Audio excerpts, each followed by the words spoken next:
मिळणार आहे आणि याची तारीख सुद्धा आलेली आहे. सोबतच आजपासून नवीन पात्रता आणि अटी ज्या आहेत त्या महिलांना पूर्ण कराव्या लागतील तरच 8वा हप्ता मिळणार आहे.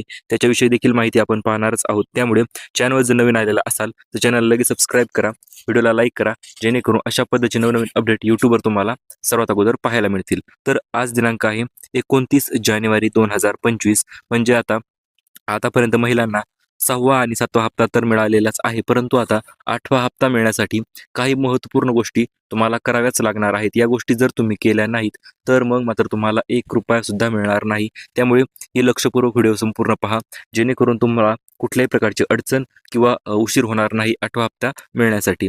तर महिलांना 8वा हप्ता किती मिळणार आहे, तर ₹2100 8वा हप्ता महिलांना मिळणार आहे. याचे कारण म्हणजे 1 फेब्रुवारीला नवीन बजेट जे आहे ते येणार आहे आणि नवीन बजेट आल्याच्यानंतर त्या बजेटमध्ये लाडक्या बहिणीसाठी तरतूद नक्कीच केली जाणार आहे आणि त्यामुळे बहिणींना आता फेब्रुवारीचा हप्ता जो आहे तो ₹2100